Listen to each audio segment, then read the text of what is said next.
Well, this is the start of day 3. Made it to Dryden, Ontario.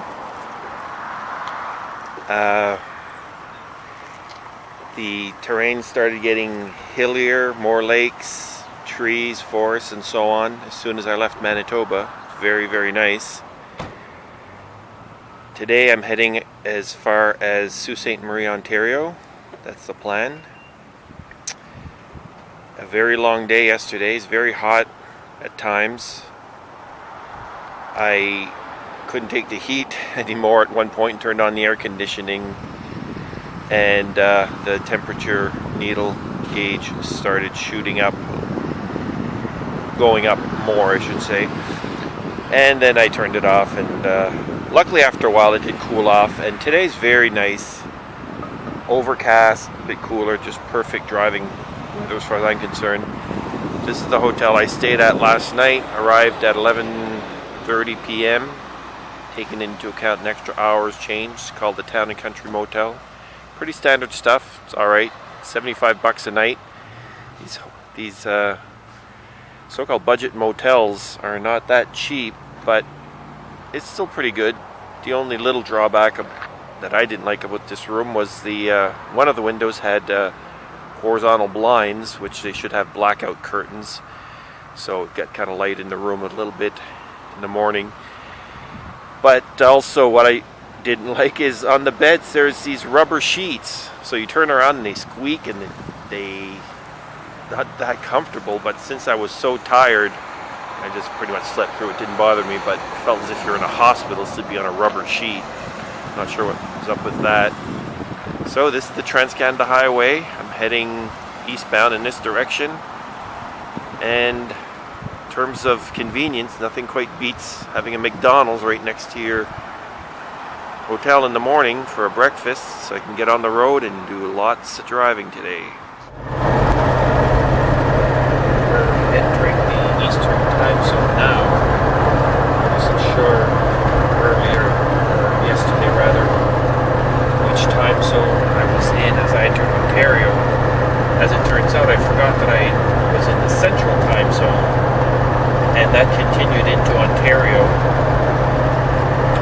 and we just crossed now into the Eastern Time Zone, and we're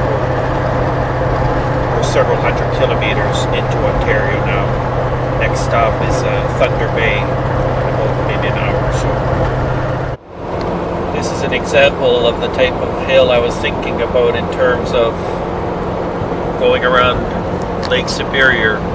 I've been going up like this for at least a minute or so, and yeah, quite the steep climb. Even feel my ears are gonna pop or something. To my right is Lake Superior.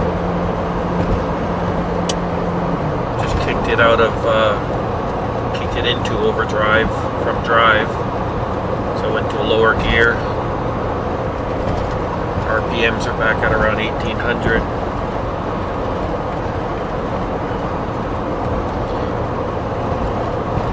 It's alternating with fog and a bit clearer right now. There's fog on if we were able to see the lake behind these rocks, and occasionally there's an opening and we can see it. Now the rain's starting up a little bit.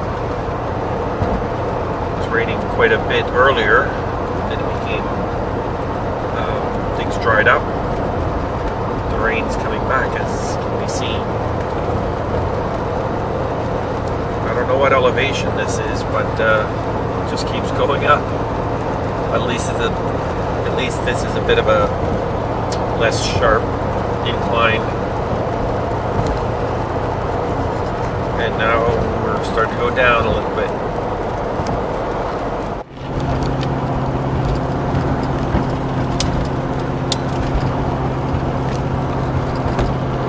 Another very steep section, very foggy. I just flashed my high beams at that truck that came by me with no headlights on, and to do that to people who don't have their headlights on, because it's a safety issue. Why a car vehicle wouldn't want to maximize the ability to be seen. It's beyond me, but some people drive around pretty clueless, quite clearly. Speaking of clearly, it just got nice and clear. Perfect. And we're at the top of this hill. There we go.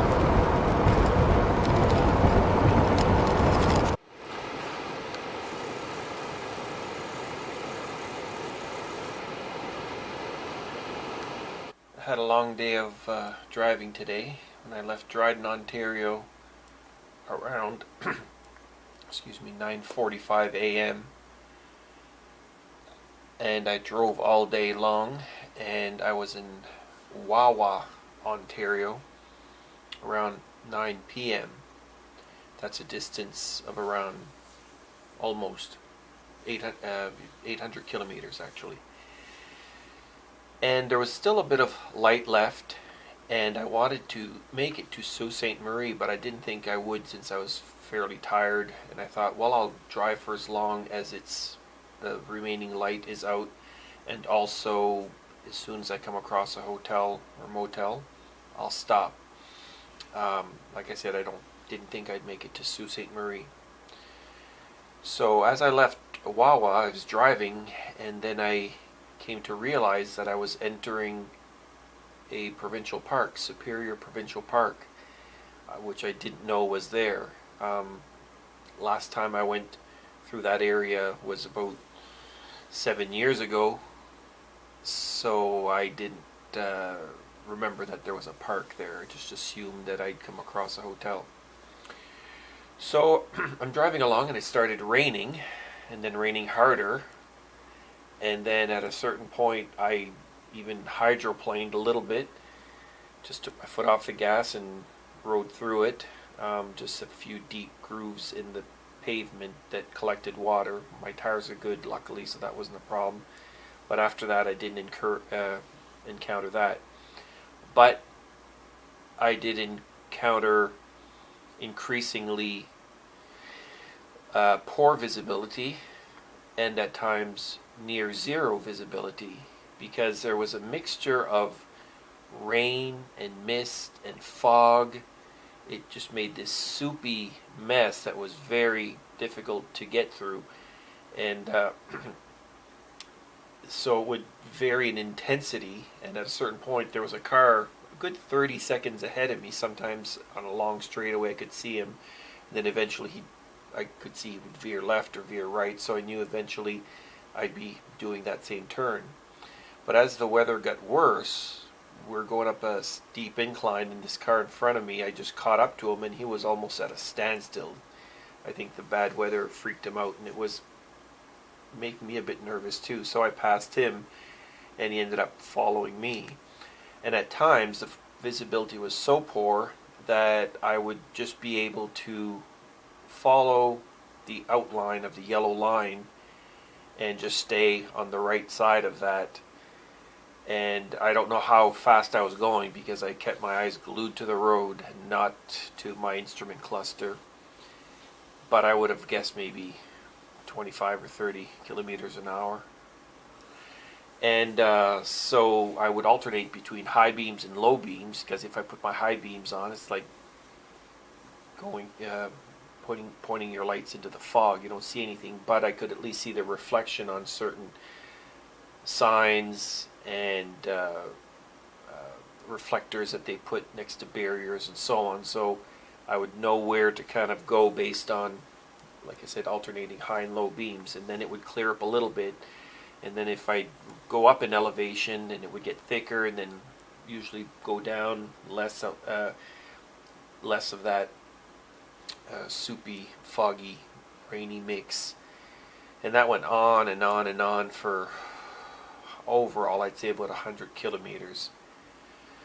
So eventually we left the park, and it started clearing up. And just before I left the park, I noticed that my temperature gauge and my oil pressure gauge were in the high range, near the H, in the high position, and that kind of was just disconcerting because I'd been climbing some major hills, and like I said, not paying attention too much to the instrument cluster. But then at a certain point, I couldn't really do much except keep on going and hope that the whole engine block wouldn't crack, or who knows what would have happened. But then, as I mentioned, I left the park, and this mixture of fog and mist and rain and everything else dissipated, and then I looked at my temperature control gauge and the oil pressure gauge, and they returned to normal like almost immediately.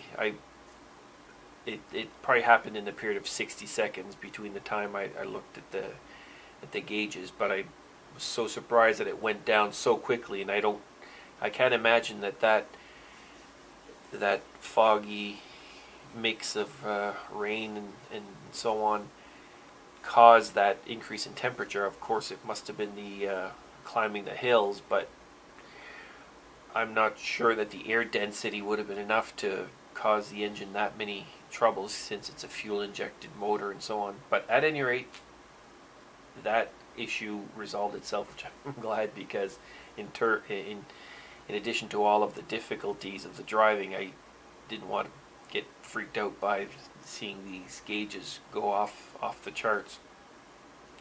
So now I'm in Sault Ste. Marie. I made it. I just stopped at the first hotel that I saw, and it's actually a pretty good hotel. It's called the Ambassador. As soon as you get into town, and yeah, that part worked out pretty well. So I'm glad this day of driving is over, and it's on to Ottawa tomorrow.